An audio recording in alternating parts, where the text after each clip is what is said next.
En el quinto episodio del podcast por Canal 13, dos figuras musicales de los Estados Unidos. El campeón mundial de música góspel y varias veces invitado a la Casa Blanca, Jeremy Winston, nos cuenta la importancia del legado de la historia negra en los Estados Unidos y el camino de las comunidades africanas hacia la igualdad, no solamente en Norteamérica, sino en todas partes del mundo, incluyendo Colombia. Nos explica el movimiento Black Lives Matter y nos cuenta la historia del movimiento de los derechos civiles en Norteamérica. Y en la segunda parte, el cantante Kobe Shaddix de Papa Roach reflexiona sobre los retos del rock en la era de la música urbana, el legado de su éxito mundial Last Resort en la cultura musical, el estado del mundo, política y socialmente hablando, y la muerte de Chester Bennington de Linkin Park y Chris Cornell de Soundgarden. Jeremy Winston y Kobe Shaddix de Papa Roach son mis invitados muy especiales al episodio número 5 del podcast por Canal 13.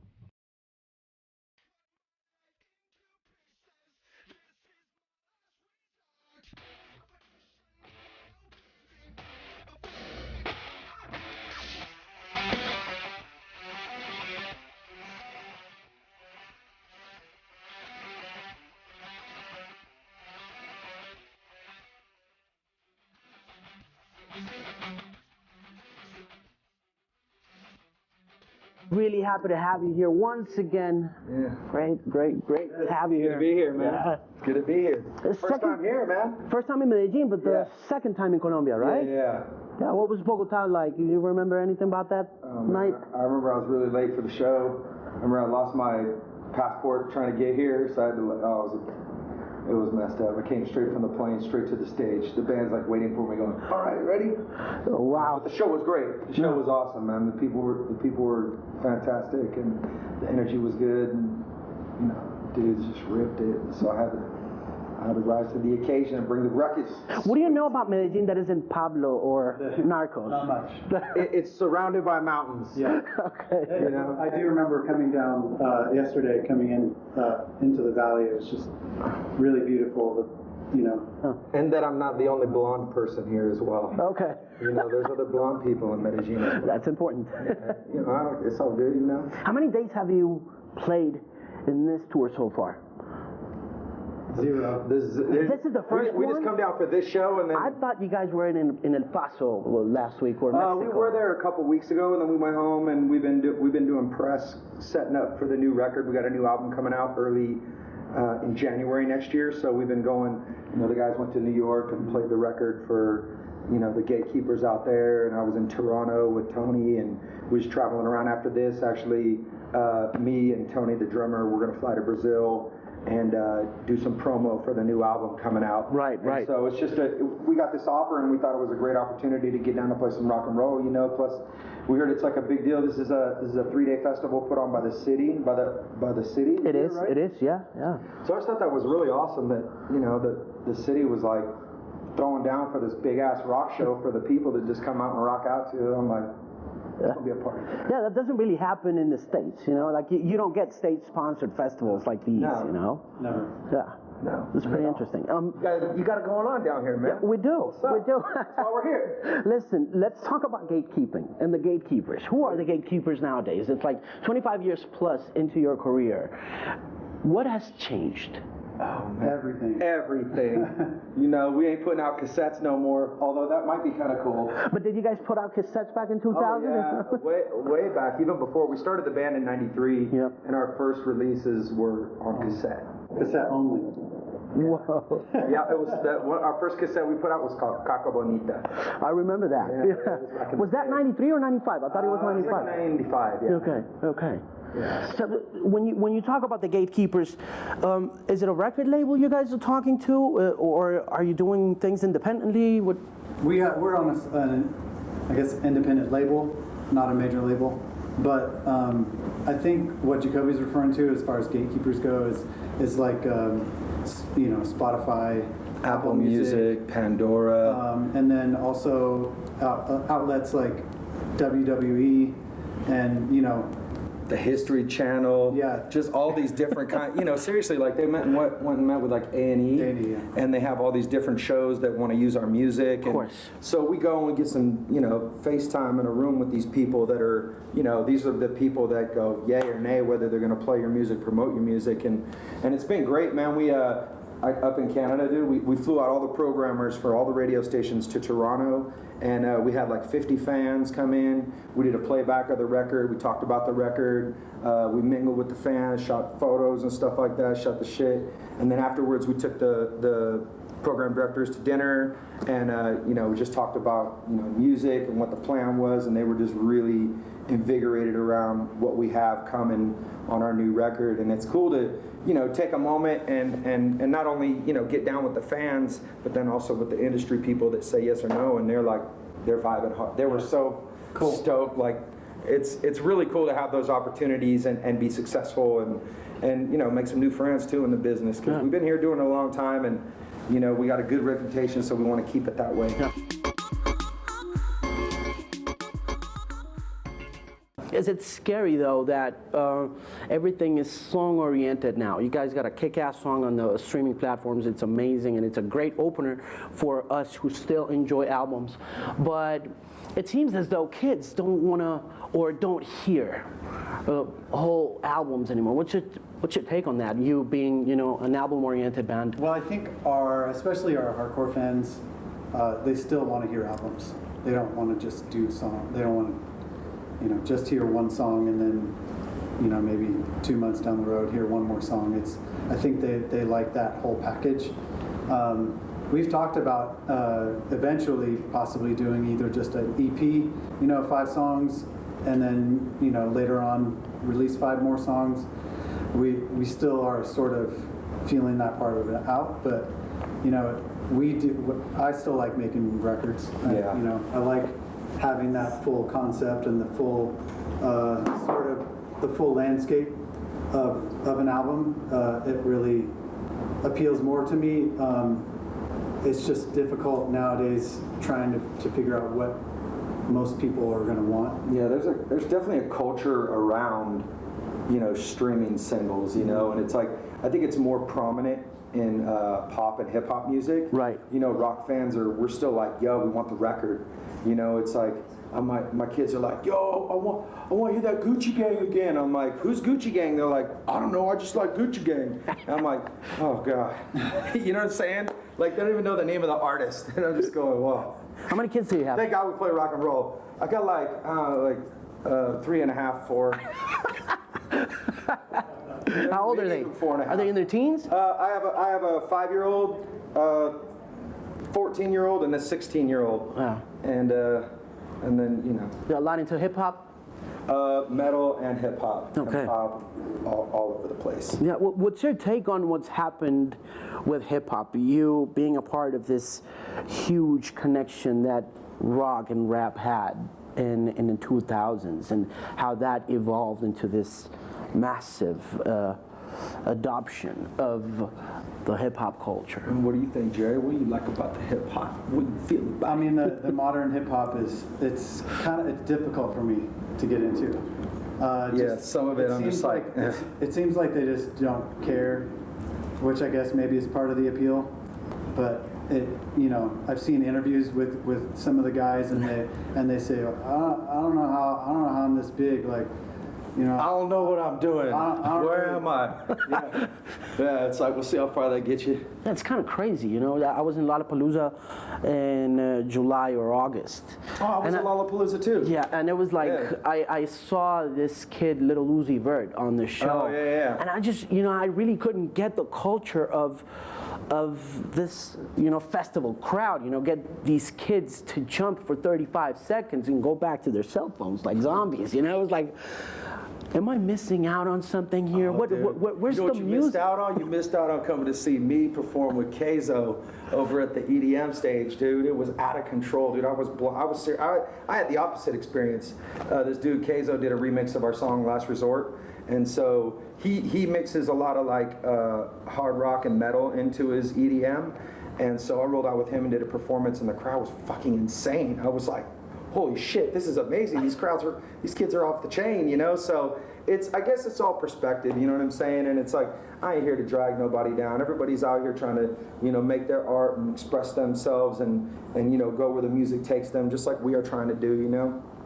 And so for us, it's just, our art is very cathartic and meaningful and purpose-driven. And I feel that that's really something that our fans, you know, grab a hold of and Definitely. and we're proud of, and we've worked years to cultivate that culture, and it's like it's really been something important and, you know, profound to not only to me but to these kids that are, you know, struggling, man. Sometimes this music is their voice, Right. You know, and I It think certainly feels that way. I think that's very important, and so, you know, we're here to carry that flag. Yeah, I was looking at the Instagram and looking at September post that you guys were talking about the 18 years of Last Resort. Yeah. And I was wondering, I was talking to some of the radio fellas here in Medellin, you know, whatever happened to those kids? Do you have any contact with those kids who were in their bedrooms and stuff? Some of them grew up and had kids. There's one of the guys that's actually in the music video that I'm still friends with, Jay Ingram, you know? Yeah. So he's doing great, you know. There's people that just kind of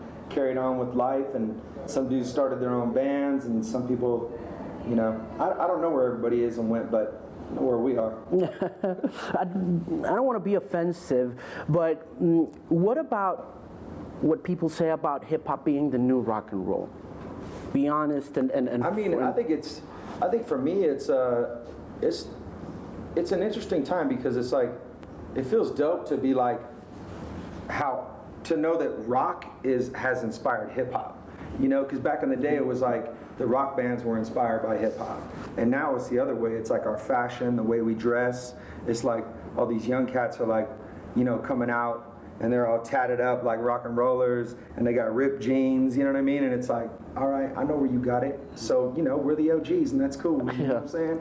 So I ain't got a problem with it. Plus, some of the hip hop right now, it's like, it's got this energy that's real, it's got a heavy energy too. So I've seen some of these kids play live. I saw Suicide Boys out in the UK and broke bread with those cats, and their live shows got this ferocious energy, and that's exciting to me, you know, to see kids in the crowd just going off and sweating and losing their shit and, you know, mosh pitting and stage diving, like, you know, punk rock and metal and hardcore, like, we were the ones that started that, right? And what we did is influencing beyond just rock and punk and, you know, metal. So it's I don't take it badly at all. I think it's dope. Yeah. How influential was California in that process of, you know, turning hip hop into this reckoning force of, you know, rock and roll attitude?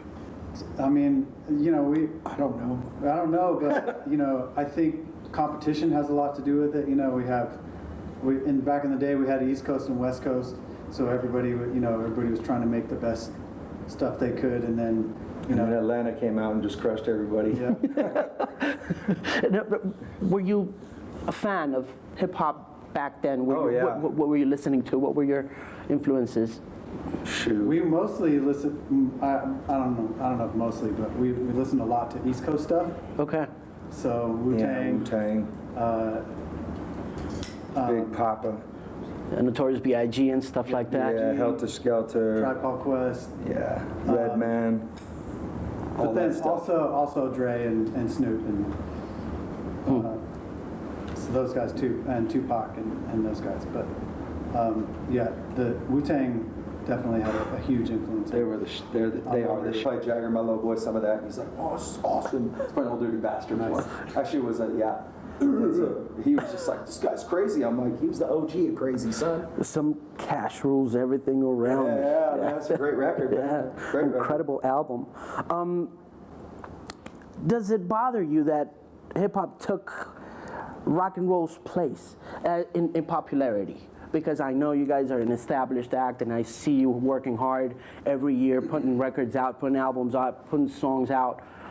But it somehow feels like it'd be nice to be back up there again, you know, like in the spotlight. I think that doing festivals like this, and you know, the fact that there are still huge rock festivals all over the world, I'm not as convinced as you are. I'm not as bummed out. I'm cool. You know, we headline festivals in front of thousands of people on the regular. Yeah. So it's like, when you say that it's like, hip hop is on top. It's like on Twitter, everybody's talking about it because it's like you're watching a train wreck, and everybody want to tweet about a train wreck. Well, we're quietly, successfully over here headlining festivals all over the world in front of thousands of people. It's like, it's, you know, what's your definition of success versus my definition of success? Right. You know, and so it's as far as I'm concerned, rock and roll's doing quite fucking fine. We're about to go do an arena tour in America, and it's so you guys can keep asking that question. The way I see it though with rock is rock in particular is very cyclical, the popularity of rock. So, you know, it'll kind of sort of go away for a little while, and then the bands that were not really that good in the genre, they kind of die off, and then the bands that are strong and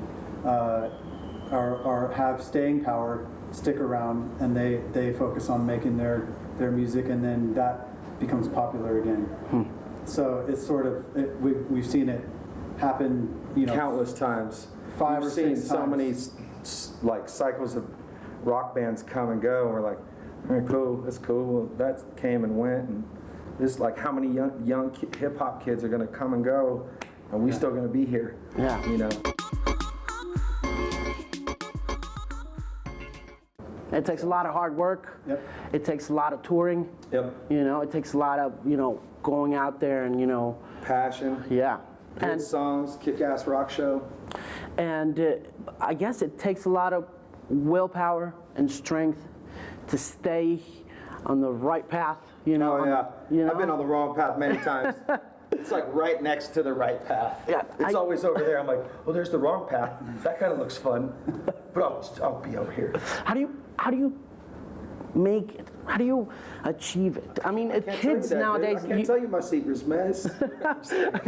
Because I got to tell you, I see young kids, you know, getting really desperate. You know, I see young kids going down, you know, the depression path, and you know, yeah. Depression is on the rise like a motherfucker. yeah, man. That's the it's truth. really going down badly. And when I see your tours and I see your albums and I see the consistency and the hard work, and you know, I wish I could just tell kids, you know, look at these guys. You know, they've been on the road. They've been around for 25 years. You know, they've built a career out of hard work and passion. Yeah.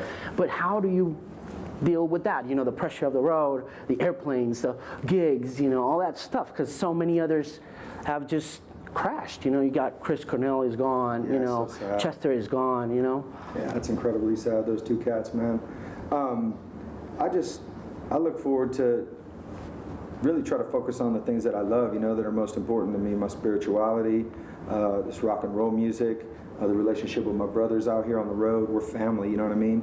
And also, you know, our family back home. We're all fathers. We got kids. We got a lot to live for, a lot to fight for, you know. And this is I guess that's why we're still here. You know what I'm saying? Because we ain't done telling the story, and we ain't done fighting, and we ain't done, you know, speaking this message of, you know, because it seems there's like a darkness that looms within, you know, these lyrics and this music, and there is, but there's always that fight for the good, to get to my good self, to find my better self, to get to my best self, and the music tells that story, you know. And luckily, I got dudes that just stick by my side through my crazy, you know. And it's like I got a way to speak a story of hope, you know, to some people, and I think that's very important, especially in this time and age, man, where it's like there's so much worth living for. It's just you got to go find it.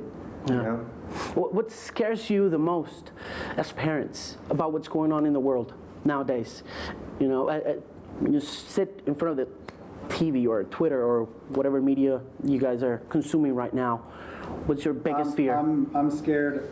I'm scared that my kids aren't going to want to live life, that they're just going to be Stuck living virtually through other people, kind of thing. You know, I want my kids to go out and experience stuff. Yeah, man, that's very important. Yeah, that's pretty fucking scary, man. To actually see your kids stuck to a screen. Focus on that shit, man. I'm like, fuck that, dude. Get outside, go feel the sunshine. Yeah. You know, pick up an instrument, go play a piano, go help somebody, go serve food to the homeless, go be part of the good in the world, you know? What's your position in America nowadays? Where is your country? How do you see it?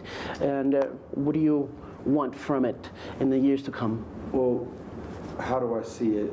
I see it every day. I would love it. I would love it eventually if we could get to a point in our sort of political conversation where it wasn't just extreme opposites and people could actually have a conversation even if their views are different, their political views are different. It seems like nowadays that somebody who's very conservative sees somebody who's liberal as very evil, and the other way around. As an enemy. Yeah.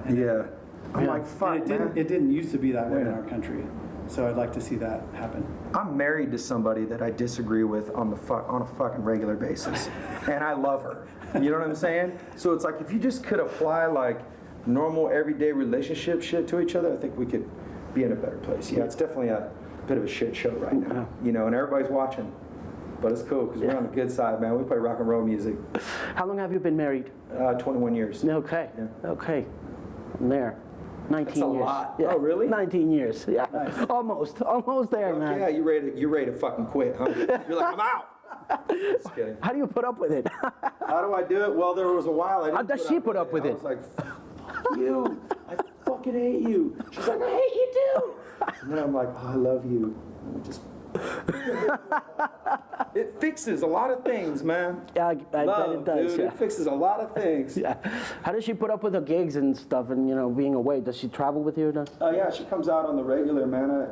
It's important to be able to get some, time with the wife, get her away from the kids and kind of come hang out with me on the road. It's nice to get her away from her routine and just sit back and let loose a little bit. Yeah. I think we really enjoy each other's company when we get to do that. Cool. Who's producing the new album? Colin, Britton, and Raz, they produced this album, the new album, and Crooked Teeth as well. Cool. Yeah. When's it coming out, the new album, the one in 2019? January 18th, 19th. Yeah. January 17th. January 17th. What's the name of the new song? Who Do You Trust? Who Do You Trust? Who Do You Trust? And the other one's Renegades? Renegade music, yes. It's a badass song, man. Yeah, they're bangers, dude. We love them, man. The fans are digging them too, which is great. Great to have you, man. Yeah, man. Thank you very much. Thanks for having us. Thank For you. real, Hey, man. great having you here. Yeah. Hey, and Yes. Yeah, thank thank Little you pin? for the gift. Canal Trece, there you go. One for each nipple. One for each nipple. Papa Roach en Canal 3 en el podcast. Alejandro Marín.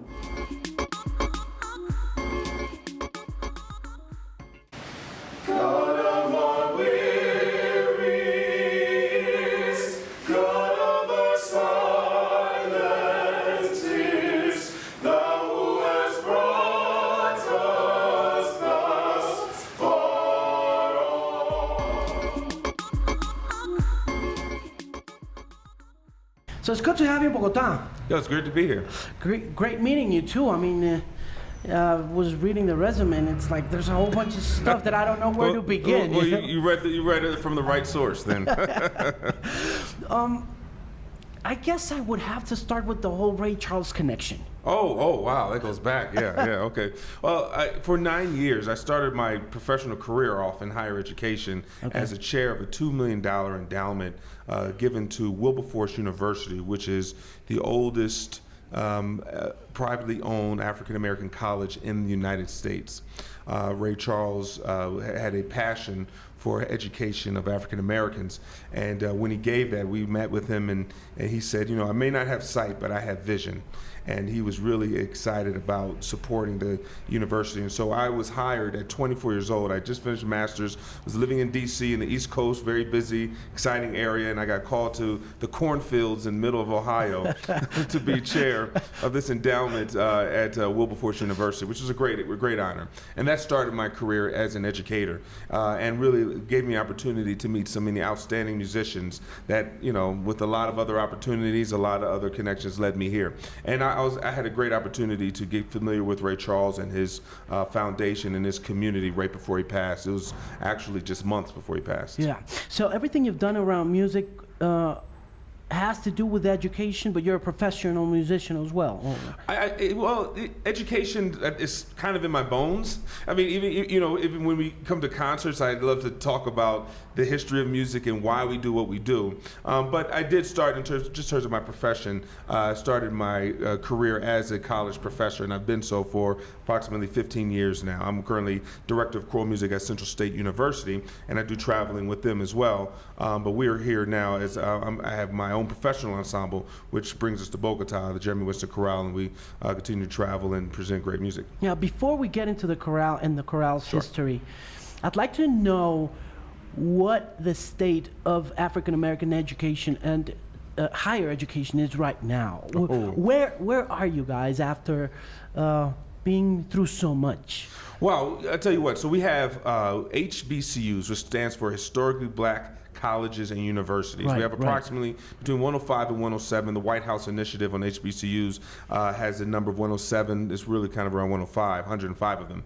A lot of them are in the South, below the Mason-Dixon line. And so these institutions were formed in a day when black individuals did not have opportunity to have a higher education at at white institutions, and so a lot of them started around the mid 19th century, between around 1830 and 1860 or so. We saw a big influx of HBCUs open up, and they were really just primarily built to educate African Americans. Some started as secondary schools, which were more like high schools, but then they grew and they became to be a school of higher education. Currently today, we still have, again, approximately 105 of them, but times are changing, and it's really putting a lot of pressure on HBCUs. First and foremost, higher education in the United States is changing. It's becoming much more difficult for people to afford it because it costs a lot of money, and debt is a major issue, people borrowing money to go to school. And whenever there's any kind of a challenge in America, African Americans tend to experience that challenge to a much greater degree. So these HBCUs, a lot of them are struggling to maintain their accreditation. Not all. We have some that are very strong: Hampton University, Howard University, Morehouse College, Spelman College, Grambling. We have some who are really kind of strong, but a lot of the other ones are struggling because times are changing in higher education. But they really hold a legacy, and I think when I think of a few institutions in America that really hold the heart and soul of the African American experience, I think of the HBCU and I think of the Black Church. African Colombian communities may wonder when they see this program what it actually takes for African American communities to actually make it to government in the way that President Obama did, because it's like you guys have African History Month, Black History Month. We don't have that kind of celebration here for African Colombian communities. I mean, and we have a big African Colombian community going on. Not as organized as the African American community. So I guess I would like you to share with those African Colombian communities what it means to have a Black president and how it changes the scope and the landscape for African American communities across the country. Well, it's interesting. We had a lot of great conversations with the MLK Scholars Program here in Colombo Americano, Bogota, as well as Colombo Americano in Medellin. Yeah.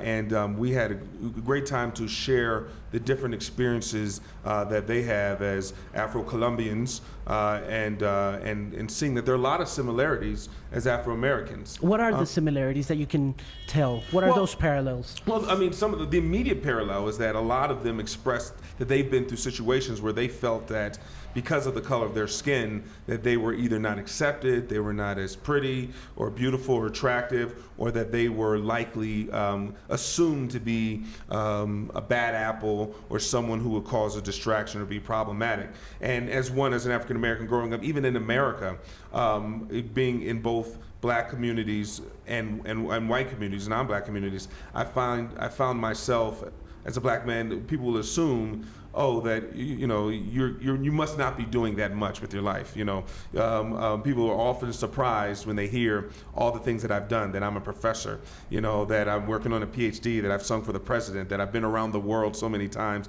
and that I can act as an ambassador. And to many people, it is a source of, oh wow, that's pretty amazing. And I mean, I guess to some degree, it is something to be proud of, but it seems to be compounded when it comes from someone who looks like me. And so there's a challenge that I know that we experience in America, where we have to be aware that a lot of people consider the color of our skin to be something that's going to likely hold us back, or suggest that we're not as prepared, or we're going to be a distraction rather than a help to a situation. And let them know that, even though you can feel that assumption that a lot of people may have, you have the opportunity to, number one, ignore it and rise above it. Sometimes we say in the black community that means you have to be better, you have to be the best, because people assume that you're going to be problematic. That means you have to be the best person in the class, you have to be the best dressed, you have to be on time, you have to be blameless in every situation. And that's a challenge. And oftentimes that can lead many people, I've found, to have a difficult time loving themselves and being confident in themselves, because if so many people around you are assuming the worst of you without even knowing you, it can make it easy to assume those beliefs as well, and believe, oh, I must not be the smartest, I must not be as capable as everyone else, because everyone else assumes that I'm not. And so one of the strongest messages that we wanted to bring, and one of the strongest messages that I know have been powerful in the success in America, as well as the representation of Obama, is saying that you can be the best regardless of what other people think. And though it may be frustrating, it may hurt sometimes to know that people are going to count you out beforehand, that doesn't have to set you back. You don't have to let those narratives or those words or those assumptions, both in the media and in the community, make you who you are. You can rise above that. And that's I think one of the best things of Obama's presidency, what it represented for Black America, and so many other people that we celebrate, like a Martin Luther King, like a Malcolm X, like a Medgar Evers, like so many other people who've done great things for our community, lets us know that you do not have to be defined by those narratives. Those are not the truth. That's just a myth. Yeah. Do you feel like what is happening right now in the United States is setting us back? What is going on? After 10, 15 years of achievements and progress, of African American awareness, respect, appreciation of the culture, do you feel threatened by what's Absolutely going not. on? Absolutely not. I do not think we're set back. I don't think we're going backwards. I think that what a lot of people have, what we see now is a response, I believe, to a lot of people who have had a difficulty seeing an African American person as the leader and the representative of America in Obama. And I think what we're seeing now has always been there. It's just now on full display for everybody to see. So now when people say, people used to always contend, oh, racism is gone, racism is dead, and so forth, and we've made so much progress. Well, I think now we're seeing on full display, actually there's a lot of really pent up anger and frustration and bad feelings about Black Americans that's now reaching the surface. And so I don't think it's setting us back. I think it's exposing it. And for me, it's a little hopeful. It's exposing it so it can be annihilated. Sometimes, I come from the idea that I want people to say what they feel so I know how to treat them. I want people to speak up so I know, oh, that's what you think. And so if there's a racist teacher, and my daughter is in the school district, then I say, that's fine. I'm glad he spoke up. Now I know not to put my daughter in his class. It's that same idea. So when people speak up, now we can address it head on and say, this is a problem, this is why it's a problem, and this is why we need to make sure that in the next generation, it can be less significant and they have less of a voice and they become more marginalized. And so I see this as a form of progress, not as a form of stepping back at all.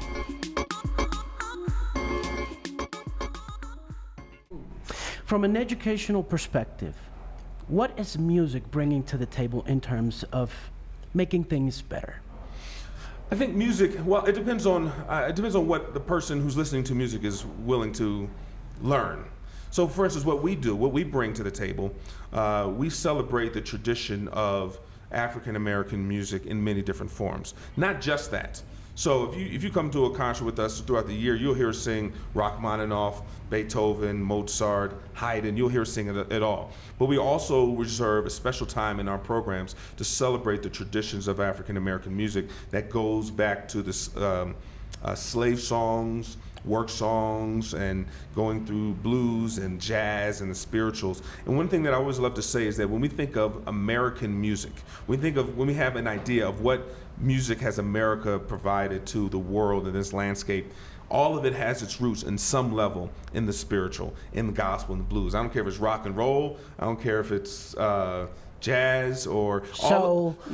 All of this has its roots directly in the spiritual. And for that, again, that's a source of pride. Some people would argue that, but they don't have a strong argument. Because really, if you look at the history and the style of music, it's connected. And that's not an ego thing, it's just a reality thing. And so I want people to understand that what we bring to the table musically can educate us to how we're all really united. It's not about superiority, who's better, who's worse, another thing.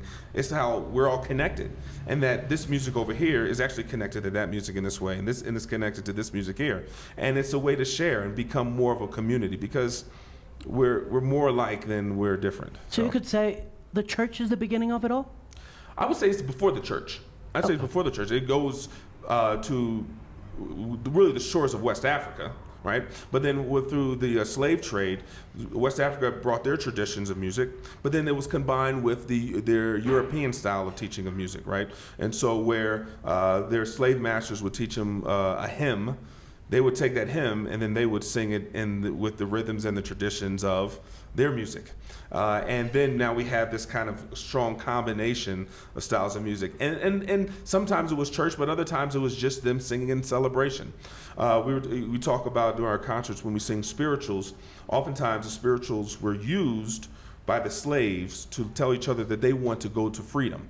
So we have songs like, "Swing low, sweet chariot, coming for to carry me home. Swing low, sweet chariot, coming for to carry me home." Right? Swing low, sweet chariot, there's really coming for to carry me home. That was them telling each other, we're going to head north. Right? We want to escape for freedom. And they couldn't say it openly on a plantation to say, hey, we want to leave. The slave masters would find out and then stop them.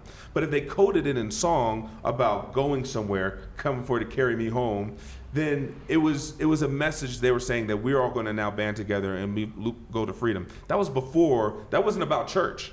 That was about survival. That was about the natural instinct for humans to say, this is a terrible situation, we need to get it out, and they used music as a tool for that. So yes, the church is a part of it, but it's so much a human fabric and a sociological fabric of our heritage. How did music accompany the civil rights movement? What did it do for it? How did it advance the conversation well into the end of the 20th century? And how impactful was the assassination of Reverend Martin Luther King and everything that took place alongside that musical, spiritual, and social path? Wow. So, I mean, music during the civil rights movement was integral, but I would say it was, by this time, the civil rights movement, the African American church experience was almost a codified product. And music was just inseparable from anything. Whenever we got together, no matter what the occasion, music accompanied it. You know, so we got to church, sang with music. We get together as families, we would sing music. When we get together to discuss the issues around social justice and civil rights during this time, music was a part of it. So music music in the civil rights movement is like saying, you know, food in the community. It was essential. It was essential to it. So so songs came out of it, like "We Shall Overcome" and so many other songs. But these were songs that were sung in church. You know, even and throughout this time. So I'm not trying to downplay the significance, but when we hear the videos, when we see the videos of civil rights marches and so forth, and the music was accompanying it, it was still that driving force. And I would even say again, it goes right back to the idea of work songs during slavery days, When they were working, they sung to make the load a little lighter. They sung, to express a message of going to freedom and so forth. So music just was a part of the everyday life and so forth. The assassination of Martin Luther King, I think, was huge. I wasn't alive during that time, so everything I would say would be based on history books. But I think what that did is it more than strengthening and empowering or exciting the African American community. I think it really shed a much more brighter light on to not only in the country but to the world, that this is a real problem. That the assassination of such a strong voice, a person who was for nonviolence, I think shed a light to the world that this is a real injustice is happening here in the United States, I won't say that death led to something very specific. It just continued to fuel the fire of making America face the atrocities that they were putting upon this black community through Jim Crow laws. Let's talk about the NFL. Okay, I can talk a lot about the NFL too. You a fan? Yeah, Eagles, Philadelphia Eagles. I'm a big fan. We won the Super Bowl last year. So, and we're about to get rid of Nick Foles, but who won us the Super Bowl? But we'll get to that. People in Colombia are probably not familiar with the Colin Kaepernick affair, with the whole situation. Absolutely. I'd like to discuss it. I'd like to tell people who are watching this show and listening to it what it's all about, what it means for the African American community and for the Afro-Colombian communities as well, because this is a man who actually defied the establishment in so many ways, not only symbolically, but also, in terms of labor, in terms of sports, culture in general. What's your take? This is I think the Colin Kaepernick issue is a great snapshot of race relations in America and how there's still vestiges, not even vestiges, but there's still outright practices of racism in so many different contexts. So Colin Kaepernick was a semi-star NFL player. I mean, he was a Super Bowl quarterback. He went to the Super Bowl, led the San Francisco 49ers, didn't win, but had a period where he was doing really well. He decided to take a knee during the national anthem, meaning kneel during the national anthem that they play before every NFL game, to stand for his purpose of, he said he wanted to stand for those black children and persons being killed by the hands of policemen and policewomen and by the police force. And he felt that was an injustice that needed to be directed, and he knelt during that. Now, the irony of it is this. He knelt for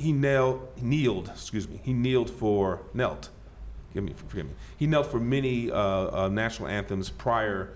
There's a game in Seattle, Washington, where a reporter was tipped off that says, "Hey, Colin Kaepernick is kneeling for the national anthem." No one cared before, and then for this one game, someone wrote an article about it, and now the national attention became focused on it.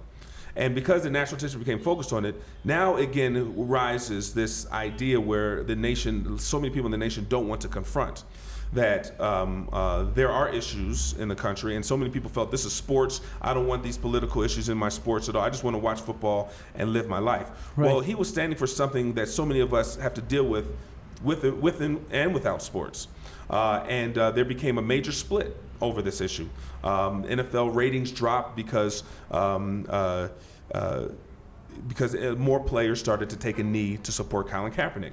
And then people said, well, if the people are going to take a knee, then I don't want to watch. A lot of white NFL fans said they were not going to watch. And then a lot of black NFL fans said they weren't going to watch because they got rid of Colin Kaepernick. They fired him, and then he wasn't brought back on another team. So you have both African Americans and white Americans saying we're not going to watch football for two opposite reasons. But what is true is that the NFL owners were intentional about saying we're not going to hire Colin Kaepernick primarily because he's taken this position, and it seems very clear that it was a political position and that they didn't want to show any type of support for what he was standing for. And then it got turned into some other things. He was saying that he was kneeling, to support those who were slain at the hand of cops. And then other people said, oh, he's kneeling, he's disrespecting our troops. He's disrespecting our American flag. He's disrespecting our country.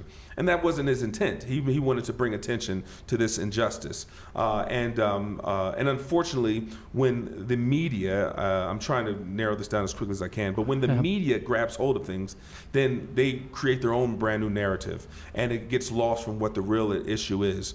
And I feel like that's what happened, and I feel like he was treated unfairly. He should have been hired back in the NFL. Many teams would have loved to have had him play, but they didn't hire him because of the position he took. It's an unfortunate reality. Yeah. Talk about hip hop. You grew up on hip hop? I grew up on hip hop. I was brought up in South Florida, and I was, listening to all kinds of good and bad stuff. Right. I listened to the Two Live Crew. And I listened to DJ Magic Mike and MC Madness, but I also listened to, Q-Tip and A Tribe Called Quest, and then I know those guys. Yes, indeed. When in grad school, I wrote a paper called Hip Hop and Minstrelsy, and I was comparing the traditions of blackface and minstrel shows and hip hop, and I had a chance to interview Phife Dawg from Tribe Called Quest, since passed away. Rest in peace. Yeah. And it was amazing. He kind of confirmed a lot of the ideas that sometimes the most absurd voice gets the biggest microphone to speak, and that was kind of the idea about minstrelsy. It was exposing the caricature of what it meant to be black. The person who acted the dumbest and did something silly that made fun of the black kind of community got the most praise. And he recognized that there were some similarities in hip hop in that as well. It's again great to have you here. Thank you very much for taking the time to talk to us. Oh, it's my pleasure. My pleasure. Thank you. Thank you.